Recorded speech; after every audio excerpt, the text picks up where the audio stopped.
nous donnons un prix de 250 000 dinars. Cette année, nous avons primé 4 entreprises pour l'équivalent de 250 000 dinars par entreprise.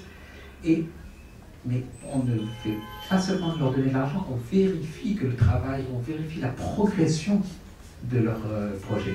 Donc on vérifie que cet argent ne va pas aller dans des futilités. Et c'est là où aussi on peut aider à travers les incubateurs, à travers les facilitateurs, on peut aider à ce que ces entreprises réussissent. C'est l'objectif qui est assigné. Alors, cet état d'esprit aujourd'hui du jeune Algérien qui souhaite plus être recruté, avoir son contrat à durée déterminée ou indéterminée dans une entreprise, au lieu de créer lui-même sa propre entreprise, comment vous l'expliquez? Je ne suis pas sûr que tout le monde veut rentrer dans une entreprise. Je pense que les gens, ils ont cette fibre d'entrepreneuriat. Ils l'ont tous plus ou moins. Et vous le voyez bien un petit peu, les gens. Quand je vais à Bouchaoui de temps en temps courir, je vois qu'il y a plein de petites activités qui n'existaient pas avant. C'est la créativité, c'est des petites choses. Le petit monsieur qui vient et qui arrive à à faire marcher sa petite carriole dans la forêt de Bouchaoui pour aller vendre la barbe à papa au fin fond de la forêt, ou celui qui a créé ces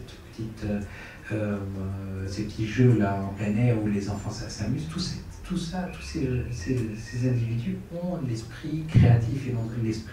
Mais ils ne savent peut-être pas comment le faire. Alors ils pensent que la solution peut-être de facilité, c'est d'aller dans une entreprise.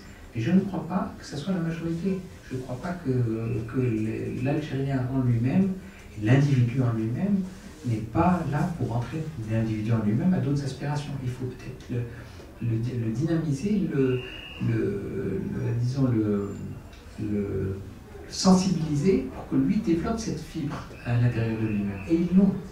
Les gens sont créateurs, les gens, vous voyez bien, il y a ce petit dynamisme, même si vous ne le voyez pas de façon formelle comme je le dis, parce que c'est beaucoup d'informels, donc on ne le sent pas, on ne le voit pas dans les chiffres, il ne se ressort pas. Et tout ce dynamisme, il est là présent. Ces gens-là sont là et ils ne demandent qu'une seule chose, c'est de pouvoir transférer leurs idées, petites idées ou grandes, petites qui peuvent devenir grandes, les aider avec des mentors. La dernière fois, nous avons reçu un président d'une entreprise américaine qui valait 33 milliards de dollars. Ce monsieur s'est déplacé en Algérie pour parler à des jeunes Algériens, pour leur dire voilà comment j'ai fait quand j'étais jeune, voilà comment j'ai fait. Et pourquoi je me suis déplacé? Il a bien expliqué. Parce que même moi, quand j'étais jeune, je ne savais rien, j'avais rien du tout, j'avais pas d'argent. Mais il y a eu des gens qui sont venus, qui m'ont expliqué ce qu'était une entreprise. Il y a des gens qui sont venus, qui m'ont donné la fibre entrepreneuriale. Maintenant, je vaux 33 milliards de dollars. 33 milliards de dollars. Donc moi aussi, je peux donner mon temps pour que les gens puissent développer leur intellect. Et je pense que cet intellect existe dans chacun. Il faut juste trouver la bonne porte pour qu'il le démarre. Et on voit bien quand même dans les chiffres, malgré tout, les chiffres de l'ANSEJ sont quand même assez révélateurs d'un besoin de dynamisme. Maintenant, la réussite est autre chose. La réussite ne veut pas dire, les chiffres ne veulent pas dire que tous ces projets réussissent. Et là, on doit travailler sur la réussite de tous ces projets. D'accord. Alors, on est dans un pays où on a un terrain vierge, on est bien d'accord. Tout est à faire en Algérie, si on se compare à d'autres pays en Europe notamment, qui ont pratiquement, on va dire, utilisé toutes leurs cartes.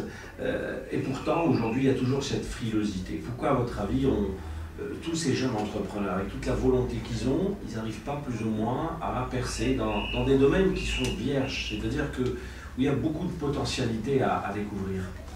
Bon, il y a un facteur qui est un facteur usant dans ce pays, c'est le facteur bureaucratie. C'est un facteur qui dissuade certains. Mais je dois dire qu'on ne doit pas être dissuadé par la bureaucratie. Parce que si vous êtes dissuadé par la bureaucratie, vous n'irez pas loin dans le cheminement d'une entreprise. Donc il faut passer ces étapes.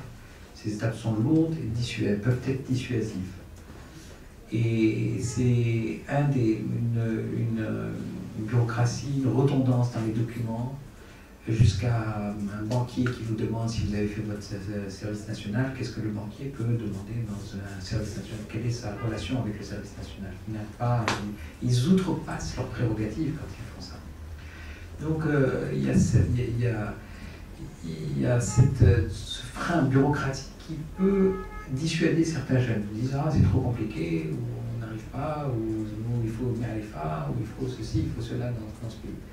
Ma'arifa, je veux dire, ça se crée le Ma'arifa. Pas dire que les gens, certaines personnes sont plus favorables à avoir le Ma'arifa que d'autres. C'est un relationnel qui vous permet de réussir dans une Ça existe de par le monde. Ça existe de par le monde. Vous avez besoin de relationnel. Le relationnel, vous le créez. Il ne vient pas comme ça, vous le créez petit à petit, vous le créez.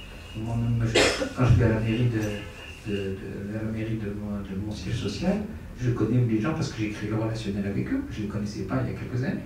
Et petit à petit, on crée des liens, on se parle, on échange quelques idées, et puis ça aide un petit peu dans tout ça. Donc il ne faut pas voir ça comme un frein, mais c'est quelque chose qui peut épuiser et qui ne permet pas la production. Parce que cette bureaucratie, finalement, le temps passé dans la bureaucratie, dans l'élaboration de tous ces documents, c'est du temps qui n'est pas passé dans le réel, dans la production, dans l'idée même de l'entreprise.